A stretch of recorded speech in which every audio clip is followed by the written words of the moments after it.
नमस्कार दोस्तों, मेरा नाम है Ajit Kumar. I am an RTC at मालास्टल मार्केटिंग ग्लोबल प्राइवेट लिमिटेड। आज जो वीडियो मैं आपके साथ शेयर करने वाला हूँ, उस वीडियो में हम लोग सीखेंगे कि किस तरीके से एक डिस्ट्रीब्यूटर का फॉर्म को हम लोग लॉग इन कर सकते हैं। तो पूरा वीडियो ध्यान से देखिएगा। सबसे पहले फ्रेंड्स, हमको क्या करना है, कोई भी ब्राउज़र को ओपन करना है और उस ब्राउज़र पे ओपन करने के बाद हमको मालास्टल का वेबसाइट वहाँ पे डालना है, जो कि है mylifestylemarketing.com। उस वेबसाइट को हमको ओपन करना है। जैसे ही वो वेबसाइट ओपन होता है, हमको क्या करना है, नए फॉर्म को लॉगिन करना है। तो हमको लॉगिन पर क्लिक करना है। जैसे ही लॉगिन पे हम क्लिक करेंगे, एक और पेज खुल जाएगा। उसमें एक ऑप्शन आ रहा होगा डिस्ट्रीब्यूटर, राइट। हमको क्या करना है, डिस्ट्रीब्यूटर पर क्लिक करना है। तो जैसे ही हम डिस्ट्रीब्यूटर पर क्लिक करेंगे, डिस्ट्रीब्यूटर एप्लीकेशन फॉर्म आ जाएगा। यहाँ पे हमको अपना फॉर्म को भरना होगा। ओके, तो सबसे पहले चीज़ जो हम यहाँ पे देख सकते हैं वो है स्पॉन्सर।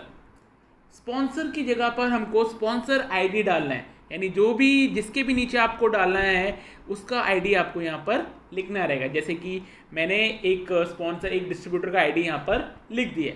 अब सेकेंड चीज़ जो हमको करना है, हमको डिसाइड करना है कि वो ऑर्गेनाइजेशन 1 में रहेंगे या ऑर्गेनाइजेशन 2 में रहेंगे, राइट। हम कोई भी ऑर्गेनाइजेशन चुन सकते हैं, जिस साइड में भी हमको उनको रखना है। अगर ऑर्गेनाइजेशन 1 में रखना चाहते हैं तो ऑर्गेनाइजेशन 1, अदरवाइज ऑर्गेनाइजेशन 2। मैं इनको ऑर्गेनाइजेशन 2 में कर देता हूँ। फिर हम लोग क्या देख रहे हैं, यहाँ पे नेम लिखना है। नेम, जो कि नेम आपको लिखना है। जो नेम में एक चीज़ ध्यान रखिएगा फ्रेंड्स, जो भी नेम आप लिख रहे हैं वो नेम डॉक्यूमेंट्स के हिसाब से होना चाहिए, राइट। क्योंकि अगर वो नेम डॉक्यूमेंट्स के हिसाब से नहीं होगा तो एक बहुत लेंथी प्रोसेस होगा उस नेम को चेंज कराने में, जिसमें काफ़ी टाइम लगेगा। तो इस चीज़ का ध्यान रखिएगा, जो भी आप नेम लिखें डॉक्यूमेंट के हिसाब से हो, चाहे वो आधार कार्ड हो सकता है, पैन कार्ड हो सकता है, कोई भी डॉक्यूमेंट हो सकता है, राइट। उसके हिसाब से आप नेम लिखिएगा। जैसे कि मैंने यहाँ पे नेम डाल दिया है रविंद्र कुमार, राइट। अब मैं आगे बढ़ता हूँ। जो नेक्स्ट चीज़ मेरे को करना है वो है फादर्स नेम। फादर्स नेम मैं यहाँ पे डाल देता हूँ, राइट। फिर नेक्स्ट पे हम लोग बढ़ते हैं मदर्स नेम। मदर्स नेम भी डाल देते हैं। फिर मैं आगे बढ़ता हूँ तो अगला चीज़ हमको दिख रहा है जेंडर। जेंडर पे हम लोग क्लिक करेंगे तो हमें 2 ऑप्शन दिखते हैं, मेल या फीमेल। जो भी ऑप्शन है हमको चुनना रहेगा। फिर नेक्स्ट चीज़ जो आता है वो है date of birth. Date of birth हमको एक स्पेसिफिक फॉर्मेट में लिखना है। जैसे कि हम लोग डेट ऑफ बर्थ लिखते हैं, जैसे कि इनका डेट ऑफ बर्थ है 12/06/2000, राइट। हमको एक फॉर्मेट में डेट ऑफ बर्थ को लिखना है, राइट। जनवरी फरवरी करके नहीं लिखना है, एक फॉर्मेट में इसको लिखना है। फिर हम आगे बढ़ते हैं। जो अगला चीज़ हम देख रहे हैं वो है मोबाइल नंबर, राइट। हमको जो भी डिस्ट्रीब्यूटर है उसका मोबाइल नंबर लिखना है। और मोबाइल नंबर हमको ध्यान से लिखना है।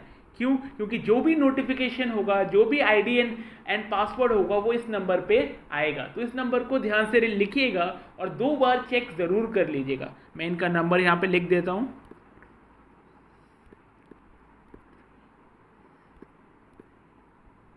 2, राइट। मैंने इनका नंबर यहाँ पर लिख दिया है। नीचे का कॉलम देख रहे हैं, वहाँ पे लिखा है सेकेंडरी मोबाइल, राइट। ये चीज़ ऑप्शनल है, अगर आप लिखना चाहते हैं तो लिखिए, अदरवाइज कोई मैंडेटरी नहीं है। तो मैं इसको स्किप करता हूँ। हम लोग आगे बढ़ते हैं। अगला जो चीज़ दिख रहा है वो है मैरिटल स्टेटस। यहाँ पे आपको लिखना है या तो वो मैरिड है या नहीं। आप जैसे ही इस पर क्लिक करेंगे तो बहुत सारे ऑप्शन खुल जाएंगे और आपको उस हिसाब से एक ऑप्शन को चुन लेना है। जिनका मैं फॉर्म लॉगिन कर रहा हूँ वो सिंगल है, तो मैं सिंगल कर देता हूँ। नेक्स्ट आता है ऑक्यूपेशन। ऑक्यूपेशन जो भी वो कर रहे हैं वो चीज़ आपको यहाँ पे लिखना है। चाहे वो जॉब कर रहे हैं तो आप जॉब लिखेंगे, अगर उनका छोटा मोटा दुकान है या दुकान है तो आप सेल्फ एम्प्लॉयड लिखेंगे, या फिर जो भी वो कर रहे हैं। जिनका फॉर्म मैं लॉगिन कर रहा हूँ वो एक स्टूडेंट है, तो मैं स्टूडेंट यहाँ पे लिख देता हूँ, राइट। फिर हम लोग आगे बढ़ते हैं तो एड्रेस, राइट। यहाँ पर हमको उनका एड्रेस लिखना रहेगा,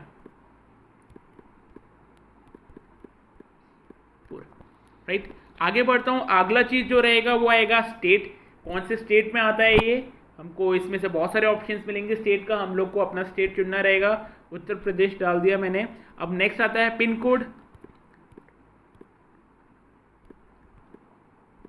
जो भी पिन कोड है वो आप डाल सकते हैं यहाँ पे। नेक्स्ट आता है सिटी, कौन से सिटी में रहते हैं, आपको सिटी भी डाल देना है, राइट। नेक्स्ट आता है पेन। थोड़ा चीज़ यहाँ पे समझने का रहेगा फ्रेंड्स, क्योंकि पेन कार्ड सब लोगों के पास नहीं होता। तो हम लोग क्या सोचते हैं जिनका पैन कार्ड नहीं होगा उनका फॉर्म लॉगिन नहीं हो सकता, लेकिन उनका भी फॉर्म लॉगिन हो सकता है, राइट। जिनका पैन कार्ड है आप उनका PAN number as it is डाल दीजिए जो भी है, बट जिनका पैन कार्ड नहीं है आप उनका एक रैंडम पैन नंबर डाल सकते हैं। जैसे कि हमको क्या करना है, पहले फाइव अल्फ़ाबेट्स लिखने हैं। कितने? 5 अल्फ़ाबेट्स लिखने हैं। उसके बाद हमको कोई भी 4 नंबर्स लिख सकते हैं एंड देन एक और अल्फ़ाबेट। यानी कि अगर हमको कोई भी डमी पेन नंबर बनाना है तो हमको क्या करना है, 5 अल्फ़ाबेट स्टार्टिंग में लिखने हैं, फिर उसके बाद 4 numbers and again an alphabet, तो हमारा पेन नंबर बन जाता है, राइट। इस तरीके से हम लोग डमी पेन नंबर बना सकते हैं। आगे बढ़ते हैं फ्रेंड, जो अगला चीज़ हमको लिखना है वो है मेल आईडी। मेल आईडी हम लोग जो भी है अगर उनका मेल आईडी है तो वो आप लिख दीजिए, अगर उनका मेल आईडी नहीं है तो आप स्पॉन्सर का भी मेल आईडी लिख सकते हैं। जैसे कि जिनका फॉर्म मैं लॉगिन कर रहा हूँ उनका मेल आईडी नहीं है तो मैं अपना मेल आईडी इसमें लिख देता हूँ, राइट। मैंने अपना मेल आईडी यहाँ पे डाल दिया है। अब नेक्स्ट चीज़ पे हम बढ़ते हैं, यूज़र नेम। आप कोई भी यूज़र नेम डाल सकते हैं, राइट। मैंने यूज़र नेम डाल दिया है। नेक्स्ट चीज़ पे हम बढ़ते हैं वो है पासवर्ड। पासवर्ड थोड़ा सोच समझ के डालेगा क्योंकि ये चीज़ आपको भी रिमेंबर करना है और आपके डिस्ट्रीब्यूटर को भी, तो इसको सोच समझ के हम लोग डाल देते हैं पासवर्ड, राइट। एंड सेकेंड अगला चीज़ रहेगा, उसको कंफर्म करना रहेगा उस पासवर्ड को। आप पासवर्ड कंफर्म करते हैं, उसके बाद आप देखते हैं बहुत सारे ऑप्शन होता है, payee name, bank name, account number, branch, IFC code. इन सब ऑप्शंस को आप स्किप भी कर सकते हैं, क्यों? क्योंकि ये ऑप्शन ज़रूरी नहीं है। जब आप नेफ्ट कराएंगे तो ये ऑटोमेटिकली फिल हो जाएंगे, राइट। तो कोई ज़रूरत नहीं है आपको ये सारी चीज़ें वहाँ पे लिखने की, हम इनको स्किप भी कर सकते हैं। अब आगे बढ़ते हैं, जो अगला चीज़ हमको फिल करना है वो है नॉमिनी नेम। हमको क्या करना है, जो भी नॉमिनी है उनका नेम यहाँ पर लिखना है। जैसे कि मैं डाल देता हूँ नेम, राइट। फिर हमको नेक्स्ट पे आते हैं तो हमको करना रहता है कि क्या रिलेशन है इनका डिस्ट्रीब्यूटर से, राइट। तो इनका रिलेशन ब्रदर का है, मैंने ब्रदर डाल दिया। नेक्स्ट आता है एज, इनका एज क्या रहेगा, जो भी इनका एज रहेगा वो आप यहाँ पे डाल सकते हैं। आपको एज जो भी रहेगा ईयर्स में डालना है, मंथ्स के हिसाब से नहीं डालना है। जो भी एज रहेगा वो ईयर्स के हिसाब से अप्रॉक्सीमेटली हम लोग डाल सकते हैं, राइट। अब हम लोग आगे बढ़ेंगे तो आप देखेंगे यहाँ पे टर्म्स एंड कंडीशंस लिखें, राइट। यहाँ पे पहुँचते ही हमको दोनों टर्म्स एंड कंडीशन पे क्लिक कर देना है, yes I am 18 years above and I have read all the privacy policies, right. यहाँ पे क्लिक करने के बाद एक वेरिफिकेशन कोड नीचे लिखा रहेगा, हमको वेरिफिकेशन कोड को लिखना रहेगा, ध्यान से लिखना रहेगा। जैसे कि मैं इसको लिख देता हूँ यहाँ पे, small g 3 L capital L small l।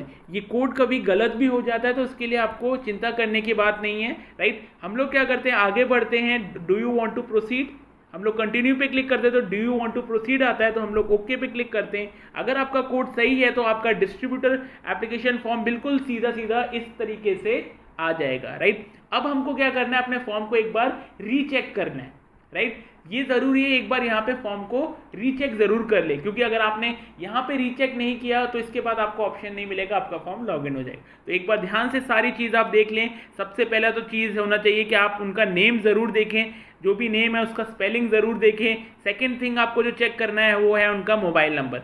ये 2 चीज़ बहुत इंपॉर्टेंट रहेगा फ्रेंड्स, राइट। इन दोनों चीज़ को मैंने चेक कर लिया, ये दोनों चीज़ बिल्कुल करेक्ट है। अब हम लोग आगे बढ़ते हैं और आगे जैसे हम लोग नीचे की तरफ जाते हैं, अगर सब चीज़ सही होगा फ्रेंड्स तो हमको क्या रजिस्टर कर देना है। अगर सब चीज़ सही नहीं है तो हम एडिट पे जाके दोबारा से उनको सही कर सकते हैं, राइट। यहाँ पे सब चीज़ सही है तो मैं क्या करूँगा, प्रोसेस को आगे बढ़ाऊंगा जो कि है रजिस्टर, और मैंने इस फॉर्म को रजिस्टर करा और मैंने do you want to proceed आया तो मैंने उस पर किया ओके। इस तरीके से हमारा फॉर्म लॉगिन हो गया। ज़्यादा कोई डिफ़िकल्टी नहीं है, बहुत सिंपल तरीके से हम लोग फॉर्म को लॉगिन कर सकते हैं। बस ये बेसिक चीज़ें हैं, आप ये सारी चीज़ें जान सकते हैं। तो फ्रेंड्स ये था मेरा वीडियो, जो वीडियो में मैंने आपको बताया कि किस तरीके से एक ईजी वे में हम लोग एक डिस्ट्रीब्यूटर के फॉर्म को लॉगिन कर सकते हैं।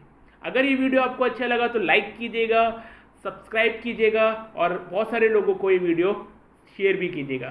थैंक यू फ्रेंड्स, जय हिंद, जय माला style, thank you very much.